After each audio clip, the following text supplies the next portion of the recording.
우리가 사는 이 시대를 많은 분들이 교회의 위기 시대다 그렇게 말합니다.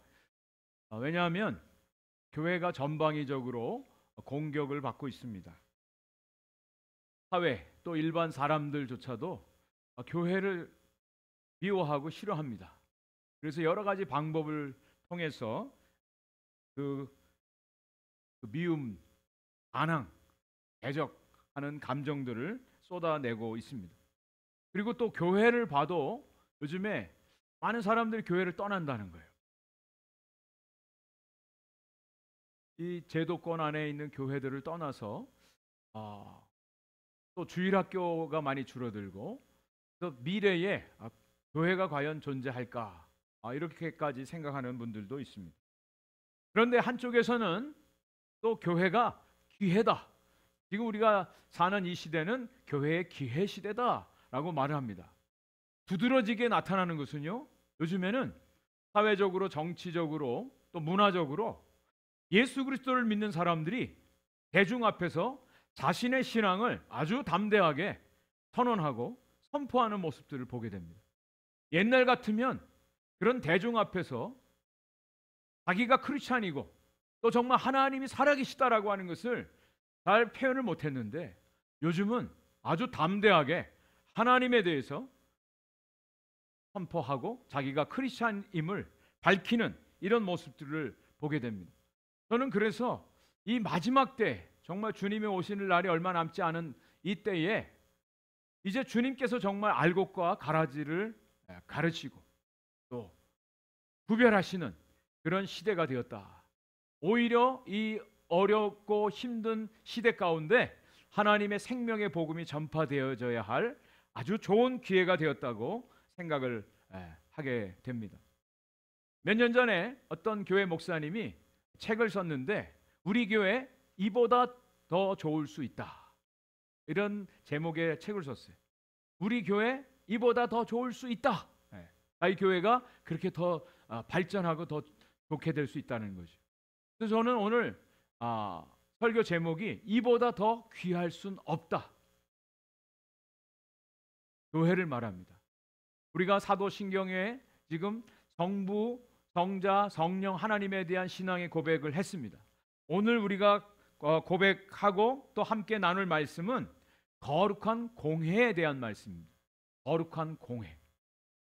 이 거룩한 공회가 영어로 보면 I believe in the universal church 이렇게 되어 있습니다. 근데 옛날 버전에는 Catholic Church 이렇게 되어 있어요. 우리는 Catholic Church를 믿습니다. 그러면 좀 이상한 말이 되죠. 그런데 여기서 Catholic이라고 하는 말은 로만 캐톨릭 처치를 말하는 게 아닙니다. 이것은 보편적인 universal이라고 하는 그런 의미가 되겠습니다. 그래서 우리는 거룩한 공회를 믿습니다. 거룩한 공회, 하나님의 교회를 믿습니다. 교회가 우리의 믿음의 대상이 된다는 거예요. 그 뜻은 하나님을 우리가 믿고 그 하나님을 경배하고 예배하는 그런 정도의 대상이 아니라 이 땅에 그런 교회가 있음을 믿는다라고 하는 뜻입니다. 이 땅에 그런 교회가 있음을 우리가 믿습니다. 자, 우리가 믿는 교회, 우리가 지금 속하고 우리가 다닌다라고 얘기하는 이 교회, 과연 어떤 교회, 참된 교회인가? 이것을 함께 오늘 말씀 읽어주신 본문을 가지고 함께 은혜를 나누려고 합니다. 가장 첫 번째, 교회는요, 하나의 거룩한 보편적 교회입니다. 하나의 거룩한 보편적 교회다. 세 가지 의미가 담겨져 있습니다. 하나라고 하는, 그리고 거룩하다라고 하는, 그리고 보편적 교회라고 하는 그런 뜻입니다. 이 교회라고 하는 단어가 성경에 구약과 신약에 여러 나와 있는데요. 히브리 단어에 카할이라고 하는 단어가 있어요. 카할. 이것은 부름받은 그런 뜻입니다. 부름받다. 그리고 신약에 와서 헬라어로는 시나고게, 시나고그. 이것은 함께 모여진 그런 뜻입니다. 또 여러분들이 잘 알고 있는 교회 에클레시아. 이건 많이 들어보셨죠? 에클레시아. 이것은 부름을 받은 자들, 불러냄을 받은 자들, 이런 뜻입니다. 여기 가할, 부름받은, 시나고게 함께 모여진, 에클레시아, 불러냄을 받은, 다 수동태형으로 되어 있어요. 무엇을 말하냐면 교회는요, 사람들이 세우는 것이 아니라는 거예요. 사람들이 세우는 것이 아니라 하나님이 세우시는 것이라는 겁니다. 인간들이 어떤 목적을 가지고 인간의 삶을 증진시키기 위해서 사람들끼리 마음의 뜻을 가진 마음과 뜻이 같은 사람들끼리 모여서 만든 기관이 아니라고 하는 겁니다. 여기에서 많은 착각과 오해가 있어요. 자기들끼리, 어떤 경우에는 고향이 같은 사람들끼리, 성향이 같은 사람들끼리, 이런 사람들끼리 모여서 예배도 드리고 여러 가지 활동을 해요. 그런데 진정한 교회는요, 사람들이 만든 것이 아니라 하나님이 만드신 기관이라는 거예요. 근데 이 교회가요, 하나님이 구상하시고 계획하시고 하나님의 뜻 가운데 친히 하나님이 세우셨어요. 하나님이 이끌어가세요. 하나님이 교회를 통해서 영광을 받으십니다. 자, 그러면 이 교회는 언제부터 출발했는가? 교회가 언제부터 시작됐을까요? 많은 사람들이 오순절 성령의 강림으로 교회가 시작됐다라고 생각을 합니다. 어느 정도는 맞는 이야기예요. 오늘날의 이런 제도적인 교회를 얘기할 때 오순절 성령 강림을 통해서 오늘날 우리와 같은 교회가 세워진 건 맞아요. 그런데 하나님의 진정한 뜻, 또 하나님의 의도 가운데 세워진 교회는 오순절 성령 강림부터가 아니에요. 하나님이 세우신 교회는 언제부터일까요? 하나님의 교회는 창세전부터 시작됐다. 하나님의 교회는요, 창세전 하나님이 천지 창조하시기 전부터 하나님이 계획하시고 하나님의 뜻 가운데 있었어요. 그리고 하나님의 사람들을 예수 그리스도 앞에 불러 모으게 하시고 예수 그리스도를 만나고 믿게 하시고 예수 그리스도를 머리가 되게 하셔서 하나님의 교회가 이루어지게 하셨다는 거예요. 이것이 성경이 말하는 교회의 근원입니다. 하나님이 창세 전부터 교회를 시작하셨다. 그래야 이 교회가 얼마나 소중한 귀중한 존재인지를 제대로 알 수가 있어요. 이게 하나님의 뜻인데요, 요한복음 17장 6절 말씀에 이것을 증거해 주는 말씀이 나옵니다. 같이 한번 읽어보겠습니다. 시작. 세상 중에서 내게 주신 사람들에게 내가 아버지의 이름을 나타내었나이다. 그들은 아버지의 것이었는데 내게 주셨으며 그들은 아버지의 말씀을 지켰나이다. 네, 세상 중에서 아버지께서 내게 주신 자들이 있었습니다. 그들에게 내가 아버지의 이름을 나타냈습니다. 그들은 아버지의 것이었는데 그들을 내게 주셔서, 예수님의 말씀이에요. 지금 내게 주셔서 그들이 아버지의 말씀을 듣고 아버지의 말씀을 듣습니다. 보통 그리스도인 그러면 예수님께 와서 예수님을 믿은 사람들을 말합니다. 예수님을 믿는 그때부터 크리스찬이 되고 하나님의 백성이 되는 것으로 생각하는데 그게 아니라 그 전부터 누구의 것이라고요?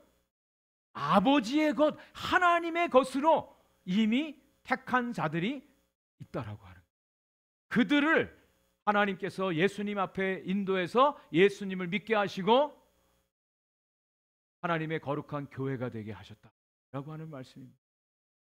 또 한 말씀이 요한복음 17장 9절 말씀입니다. 제가 읽어드릴게요. 내가 그들을 위하여 비옵나니 내가 비옵는 것은 세상을 위함이 아니요 내게 주신 자들을 위함이니이다. 그들은 아버지의 것이로소이다.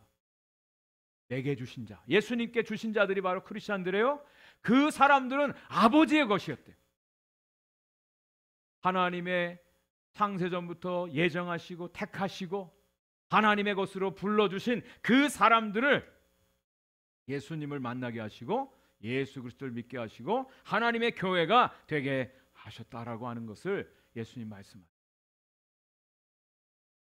여러분, 정말 저와 여러분들이 우리가 예수님 많은 믿음의 대상 중에 택해서 믿는 게 아니라 하나님이 정말 우리를 택해 불러주셔서 예수를 알게 하시고 오늘도 예수 그리스도를 믿고 있다라고 하는, 이것이 믿어지고 이것이 정립될 때 하나님의 은혜를 바로 알 수가, 깨닫게 돼요. 우리의 선택이 아니에요. 여러분들이 많은 교회 중에 오픈도어 교회 그냥 나오고 싶어서 나온 게 아니란 뜻입니다. 하나님이 불러서 택해주지 않으면 나올 자가 한 사람도 없어요. 하나님의 뜻이요 하나님의 역사하심, 하나님의 뜻의 산물인 것을 주님이 증거해 주세요. 그런 의미에서 하나님이 택하신 교회가 단 하나라고 하는 거예요. 유니버설 처치가 있다는 겁니다. 보편적 교회라고 하는 겁니다.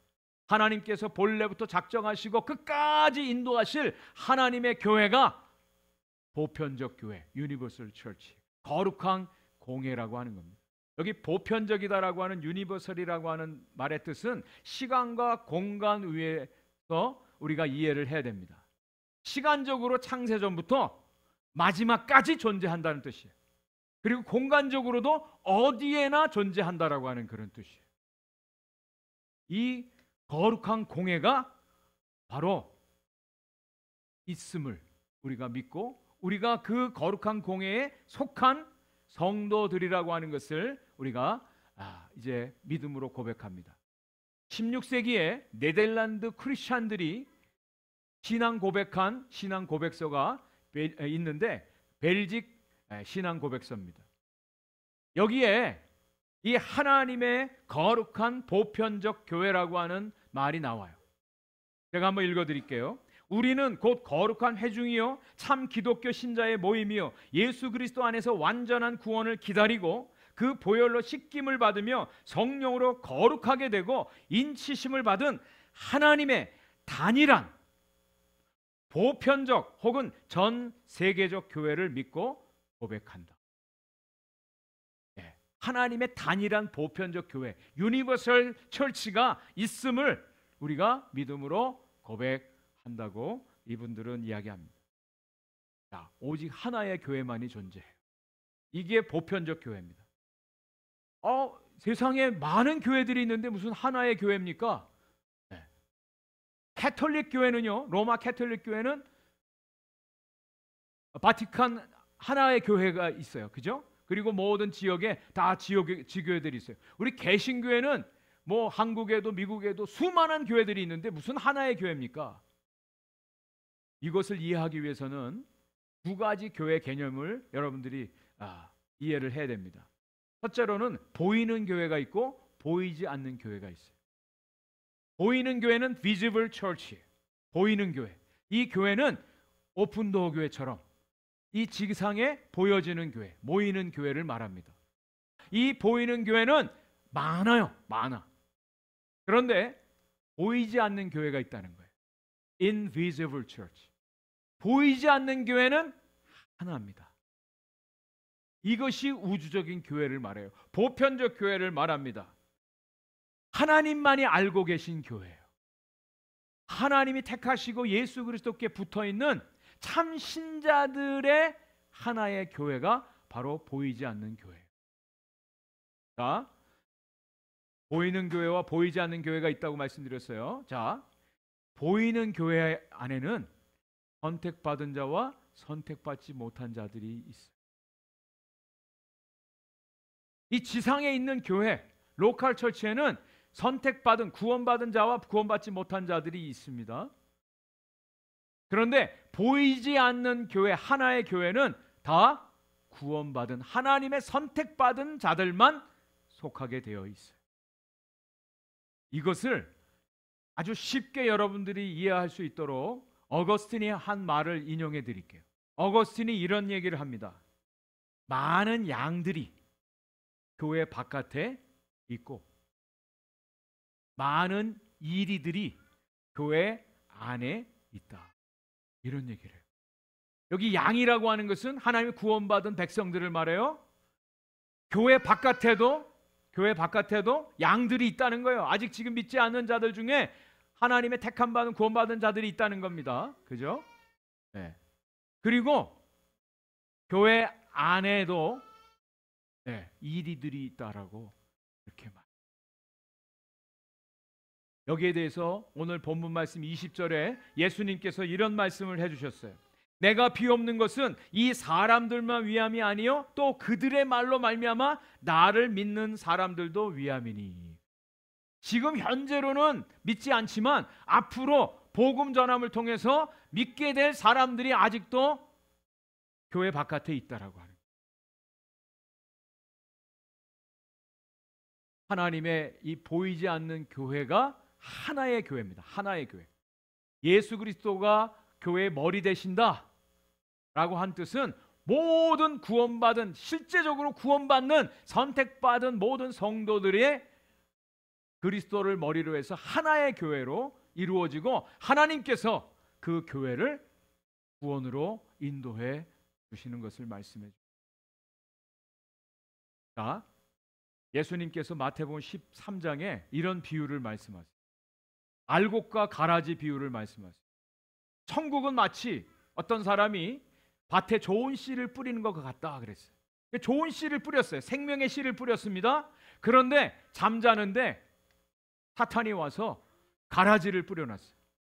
그 종들이 그것을 보고 주인에게 와서 지금 밭에 가라지들이 있습니다. 저거를 지금 뽑아내야 되겠습니다. 그때 주인이 뭐라고 말씀하냐면 가만두어라.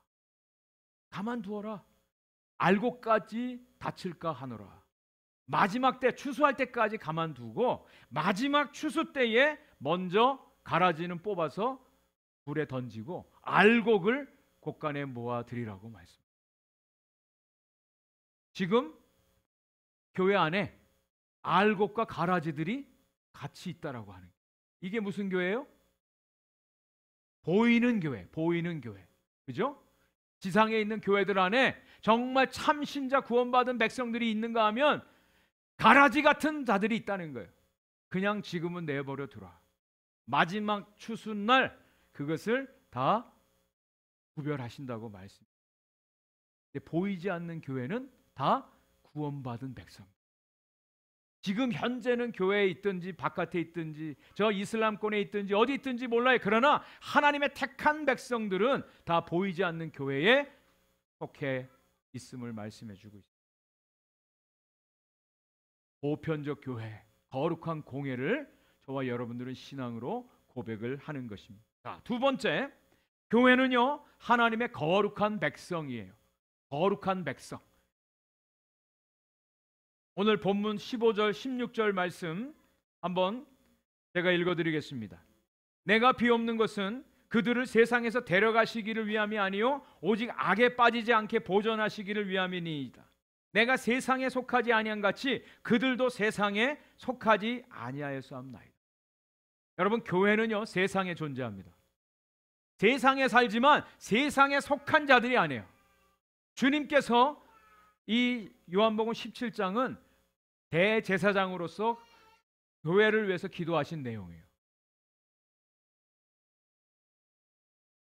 주님이 기도하시는 내용이 이 성도들을 여기서 이 악한 세상에서 데려가기를 위해서 기도하는 게 아니라 이 세상에 존재하지만 세상에 속하지 않는 하나님의 백성으로 살도록 그것을 위해서 기도해 주신다. 예수님이. 교회는 세상에 존재하지만 세상에 속한 자들이 아닙니다. 세상과는 구별된 사람들이에요. 세상에 속하지 않은 자들이에요. 세상의 것을 따르지 않는 사람들이 진정한 거룩한 성도요 교회입니다. 이것을 가리켜서 우리는 거룩함이라고 얘기합니다. 거룩함, 카데시, 거룩하다, 구별됐다라고 하는 뜻입니다. 오늘 본문 17절과 19절 말씀에 예수님께서 어떻게 구별하시는가, 어떻게 거룩하게 하시는가를 말씀해 주고 있어요. 너무너무 중요합니다. 우리 같이 한번 읽어보겠습니다. 17절 19절 시작. 그들을 진리로 거룩하게 하옵소서. 아버지의 말씀은 진리니이다. 또 그들을 위하여 내가 나를 거룩하게 하오니 이는 그들도 진리로 거룩함을 얻게 하려 함이니이다. 네. 예수님이 교회를 이 세상에 세우셨는데 그 교회가 세상에 속하지 않는 거룩한 하나님의 백성들로 세우게 하시는데 어떻게 하냐면 진리로 거룩하게 하신대. 진리로 거룩하게 하신대. 진리가 뭐라고 말씀하세요? 하나님의 말씀으로. 하나님의 말씀으로 교회를 거룩하게 하신대요. 여러분, 저와 여러분들이 이 땅에 사는데 무엇을 기준으로 해서 우리가 살아가죠? 오늘도 하나님의 말씀을 듣고 하나님의 말씀을 따르고 순종하고 말씀을 지킴으로 우리는 이 세상에 속한 자들이 아니라 하나님의 거룩한 교회로 살아갈 수가 있다라고 하는 거예요. 이 진리로 우리를 거룩하게 해주신다. 그리고 예수님께서 교회를 거룩하게 하기 위해서 본인부터 거룩하게 하셨다라고 말씀. 19절에 예수님이 나를 거룩하게 먼저 하고 그리고 그들도 거룩한 가운데 살도록 하신다고 말씀. 이거 너무너무 중요한 말씀입니다. 우리가 하나님의 말씀으로 거룩하게 된다 그랬어요. 여러분, 하나님 말씀을 오늘도 듣죠. 매일같이 성경 읽고 큐티도 하고. 여러분, 근데 하나님 말씀으로 정말 여러분 정말 거룩한 삶을 사십니까? 어떠세요? 잘 됩니까? 안 돼요. 잘 안 돼. 안 돼. 그런데 그걸 주님이 아시기에 주님이 우리를 거룩하게 하신다는 거예요. 어떻게? 먼저 본인이 자신을 거룩하게 하시고 우리를 그분이 거룩하게 하시는데 어떻게 하시냐? 우리와 온전히 연합하시고 우리를 거룩하게 해주십니다. 우리의 노력과 우리의 의지력으로는요, 우리 뜻으로는 우리가 거룩하게 될 수가 없습니다.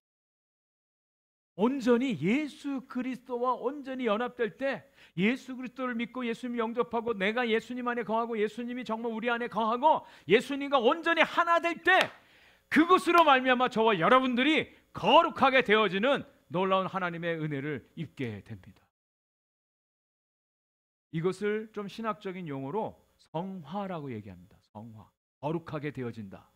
성화에는 두 가지의 방법이 있어요. 절대적인 방법이 있어요. 절대적인 방법. 그것이 바로 지금 제가 말씀드린 대로 결정적으로 예수님과 온전히 하나 되어짐으로 저와 여러분들이 거룩한 성도가 되어집니다. 다른 이유가 없어요. 우리가 보통 그렇게 고백하지 않습니까? 예수님 믿는다 그러지 않아요? 예수님이 지금 어디 계시냐고 물어보면 우리 어린아이들은 뭐라고 얘기하죠? 우리 교사들 어떻게 가르치죠? 내 마음에 있다고 그래요. 어른들한테 여쭤보면 여러분들은 정말 지금 예수님이 어디 계십니까? 네? 대답해 보세요. 어디 계세요? 정말 마음에 계세요? 혹시 집에 두고 오지 않으셨어요? 아쉬울 때만 주님 찾지 않으세요? 정말 예수님과 마음에 있다는 얘기는 마음의 중심을 얘기합니다. 삶의 중심을 말합니다. 예수님이 정말 나의 삶의 중심에 계십니다. 그 얘기는 내 안에 너 있어. 그런 사랑의 고백처럼 온전한 하나됨을 말하는 거예요. 이것만이 우리가 거룩해 되는 하나님의 방법입니다. 고린도전서 1장 30절 말씀입니다. 같이 한번 읽겠습니다. 너희는 하나님으로부터 나서 그리스도 예수 안에 있고 예수는 하나님으로부터 나와서 우리에게 지혜와 의로움과 거룩함과 구원함이 되셨으니. 우리가 하나님으로부터 나서 어디 안에 있다고요? 예수님 안에 있는데 예수님이 우리에게 뭐가 되신다고요? 지혜와 의로움과 거룩함과 구원함이 되신대요. 누가? 예수님이. 우리의 어떤 것, 우리의 어떤 행함이 우리를 구원하게 이르는 게 아니라 예수님이 우리의 지혜와 의로움과 거룩함과 구원함이 되신대요. 그래서 저와 여러분들이 온전히 주님 안에 있기만 하면, 주님과 온전히 연합되어지면 그것이 바로 거룩함이에요. 그것이 거룩함이에요. 거룩한 성도. 교회도 마찬가지. 이 교회가 온전히 그리스도 안에 있을 때 진정한 하나님의 교회요 거룩한 성도라고 말씀할 수가 있습니다. 그리고 아까 말씀드린 성화의 두 번째 단계는 점진적인 형태가 있어요. 점진적인 것. 이거는 날마다 말씀과 성례를 통해서 우리가 주님을 닮아가는 것이죠. 주님을 닮아. 지난주에도 말씀을 듣고, 오늘도 말씀을 듣고, 다음 주에도 듣고, 어제도 말씀을 듣고, 오늘도 말씀을 묵상하고, 내일도 말씀을 읽고, 날마다 말씀을 읽는 가운데 우리의 삶이 예수 그리스도를 닮아 거룩한 성도의 모습으로 주님께서 우리를 변화시켜. 여러분, 거룩함이라는 것은요 물리적으로 세상과 분리되는 것을 의미하지 않습니다. 거룩함을 위해서 우리가 수도원이나 기도원으로 들어가지 않아도 돼요. 오히려 주님께서 원하시는 거룩함은 저와 여러분들을 세상에 보내시고 이 세상에서 하나님의 자녀들로 거룩한 성도들로 살기를 주님이 원하고 계세요. 이게 주님의 기도예요. 오늘 본문 말씀 18절이 이것을 우리에게 가르쳐주고 있습니다. 같이 한번 읽겠습니다. 시작. 아버지께서 나를 세상에 보내신 것 같이 나도 그들을 세상에 보내었고. 주님이 우리를 어디로 보내셨다고요? 세상으로 보내셨대요. 기도원으로 보내지 않으셨어요. 수도원으로 보내지 않으셨어요. 우리를 세상으로 보내셨어요. 세상에 살면서 하나님의 자녀로 살아가도록 선교사로 다 파송을 한 것입니다. 여러분, 여기서 아버지께서 나를 세상에 보내신 것 같이 나도 그들을 세상에 보냈다. 여기 to send, 이것이 바로 미션이에요. 이게 미션이란 단어의 뜻입니다. 그런 의미에서 이번에 페루 선교는 저는 너무너무 감사한 것 중에 하나가 12명만 가는 게 아니에요. 우리 온 성도들이 함께 가는 거예요. 선교가 이미 시작됐어요. 한 달 전부터 시작됐어요. 많은 성도님들이 선교를 위해서 얼마나 많이 수고하고 애쓰고 기도하시고 재정적으로 서포트하시고, 그동안 우리가 단기 선교를 여러 번 했지만 이번 금년만큼 이렇게 온 성도들이 같이 함께하는 선교는 저는 경험 못했어요. 12명 팀원은 다음 주에 한 주간 그냥 잠깐 갔다 오는 거예요. 그런데 우리 온 성도들이 함께 이 선교에 동참하는데 바로 주님이 말씀하신 대로 세상에 내가 너희들을 보낸다.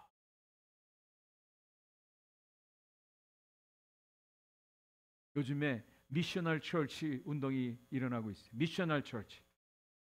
저 캄보디아나 페루나 인도네시아에 있는 분들만 선교사가 아니라 우리 모든 성도님들이 다 선교사라고 하는 거예요. 여러분들이 선교사예요. 여러분들이 선교사예요. 여러분들이 만나는 사람들에게 예수님의 사랑을 전하고 복음을 전하는 선교사예요. 이것이 거룩한 교회, 하나님에 의해서 거룩히 구별되어지고 이제 주님의 보내심을 받고 우리가 있는 자리에서 선교사의 삶을 살아가는 교회의 사명이라고 하는 것입니다. 자, 이제 마지막 세 번째로 교회는요 하나됨을 위하여 부름을 받은 공동체라는 거예요. 하나됨을 위하여. 예수님이 기도하시면서 제일 많이 강조하신 것이 바로 이 하나됨이라는 거예요. 오늘 본문 21절 22절 말씀입니다. 제가 읽겠습니다. 아버지요, 아버지께서 내 안에 내가 아버지 안에 있는 것 같이 그들도 다 하나가 되어 우리 안에 있게 하사 세상으로 아버지께서 나를 보내신 것을 믿게 하옵소서. 내게 주신 영광을 내가 그들에게 주었사오니 이는 우리가 하나가 된 것 같이 그들도 하나가 되게 하려 함이니이다. 아버지가 내가 하나 된 것처럼 저들도 하나 되게 해달라고 예수님이 기도. 하나됨의 기도예요. 이미 주님께서는 우리를 하나의 교회로 불러주셨어요. 하나로 불러주셨어요. 성령의 끈으로 우리를 하나로 묶어주셨어요. 고린도전서 12장 13절 말씀에 우리가 유대인이나 헬라인이나 종이나 자유인이나 다 한 성령으로 세례를 받아 한 몸이 되었고 다 한 성령을 마시게 하셨느니라. 여러분, 교회는요, 인종도 다르고요, 신분도 다르고 성도 다르고 다 달라요. 그런데 어디 가나 예수 그리스도를 믿는 이 믿음으로 하나예요. 이번에 단기팀 가셔서 페루에 있는 우리 현지 사역자들하고 같이 동역할 거예요.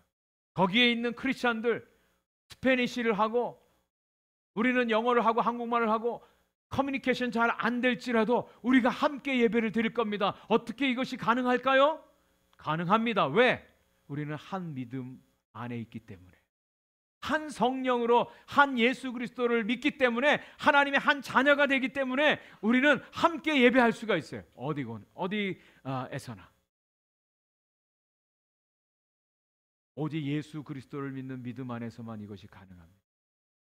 자, 우리가 계속해서 이 하이델베르크 신앙 고백 이 문답을 통해서 우리의 신앙 고백을 확인하고 있는데요. 오늘도 이 54번에 보면 이런 질문이 있어요. 당신은 그리스도의 거룩한 공예에 대해 무엇을 믿습니까? 우리가 거룩한 공예에 대해서 신앙 고백했다 그랬잖아요. 자, 좀 길지만 한번 같이 읽어보겠습니다. 시작. 하나님의 아들께서 자신을 위해 영생을 주시려고 온 인류 가운데서 교회를 택하셨고, 그 택하신 교회를 세상이 시작하는 날부터 끝나는 날까지 참된 믿음으로 하나가 되도록 자신의 말씀과 성령으로 불러 모으시고 지키시고 보호하심을 믿습니다. 또한 내가 이 교회의 살아있는 지체이며 영원히 그럴 것임을 믿습니다. 하나님이 택하시고 하나님이 부르시고 믿게 하시고 보호하시고 끝까지 하나 되게 하시는데, 우리가 한 분 한 분이 내가 그 살아있는 교회의 지체임을 믿습니다. 한 교회에, 그리스도가 머리이신 이 교회의 지체임을 내가 믿습니다. 이것이 바로 거룩한 공예를 믿습니다라고 하는 신앙 고백의 내용입니다. 자, 저는 마지막으로 여러분에게 세 가지, 우리 정말 이 교회, 주님이 너무나 존귀하게 세우신 이 교회를 위한 네 가지 여러분들 성도들이 해야 될 일을 말씀드리고 이 말씀을 맺겠습니다. 첫째, 여러분 교회의 하나됨을 힘써 지키시기 바랍니다. 교회의 하나됨을 힘써 지키시기 바랍니다. 교회는요, 하나 되려고 노력하는 게 아니에요. 이미 한 예수 그리스도 안에서, 성령 안에서 이미 하나가 되었어요. 하나가 되었어요. 하나가 되었어요. 그런데 문제는 그 하나됨을 힘써 지켜야 돼요. 에베소 4장 3절에 이렇게 말씀합니다. 평안에 매는 줄로 성령이 하나 되게 하시는 것을 힘써 지키라 그랬어요. 주님이 머리 되시고 주님이 말씀하시는 것에 여러분 함께 하나됨을 지켜나가요. 두 번째, 여러분 교회를 사랑하십시오. 우리 예수 믿는 사람들 다 예수님을 사랑한다 그래요. 여러분 어떻게 예수님을 사랑하시겠습니까? 어떻게 예수님을 사랑하세요? 그 한 가지 비결을 말씀드리면, 예수님을 사랑하는 것은 여러분 교회를 사랑하시는 게 예수님 사랑. 교회를 사랑하시는. 시편 122편 6절에 예루살렘을 위하여 평안을 구하라. 예루살렘을 사랑하는 자는 형통하리로다. 여러분 교회를 사랑하세요. 우리 보이는 교회, 오픈도어 교회를 사랑하세요. 사랑함으로 섬기세요. 그것이 정말 주님을 사랑하는 거예요. 사랑하면 자원함으로 섬기고 싶은 마음이 막 생겨요. 계산하지 않아요. 아까워하지 않아요. 온전히 섬깁니다. 그것이 이 교회된 성도들이 해야 될 일이에요. 마지막 세 번째, 교회를 자랑하세요. 자랑하십시오. 여러분 정말 여러분 만나는 사람들마다 우리 오픈도어 교회를 좀 소개하시나요? 네? 하시나요? 하세요. 근데 아직도 빈자리가 많이 있어요. 네. 여러분 정말 주님 안에서 그렇다고 무슨 교회 무슨 건물을 자랑하고 뭐 음식을 자랑 이게 아니라 주님이 함께 하시고 주님이 역사하시는 교회입니다. 주님이 주인 되신 교회입니다. 자랑하세요. 저는 지난 주간에 하나님께 이런 교회에 대한 컨펌을 하나님이 아주 클리어하게 주셨어요. 우리 성도님들하고 대화 중에 이 교회는 아둘람 공동체와 같은 교회다. 아둘람 공동체. 아둘람 공동체에 다윗에게 찾아온 사람들은 환난당한 모든 자, 빚진 자, 원통한 자, 이 다윗에게 몰려와서 그 사람들이 훈련받고 양육되어져서 이스라엘 나라를 세우게 돼요. 하나님, 우리 오픈도어 교회는 정말 아둘람 공동체와 같은 교회가 되기를 원합니다. 연약하고 마음에 상처 있고 방황하는 영혼들이 이곳에 와서 예수의 생명을 받고 변화돼서 하나님 나라를 위해서 멋지게 쓰임받는 교회. 그리고 이 오픈도어 교회는 정말 하나님을 위한 교회가 되어지기를 원합니다. 그런 마음이 하나님께서 주셨습니다. 그리고 세 번째로는 이 복음을 듣지 못한 사람들에게 하나님의 복음을 전하는 선교의 공동체로 쓰임받게 해 주옵소서. 하나님께서 이 교회에 대한 그런 비전과 마음을 새롭게 해 주옵소서. 오늘 거룩한 교회를 우리가 믿습니다. 이 교회에 대한 신앙의 고백이 그냥 입술로만의 고백이 아니라 저와 여러분들의 삶에 실제가 되고 열매가 나타나는 하나님의 은혜가 있기를 주의 이름으로 간절히 축원을 드립니다.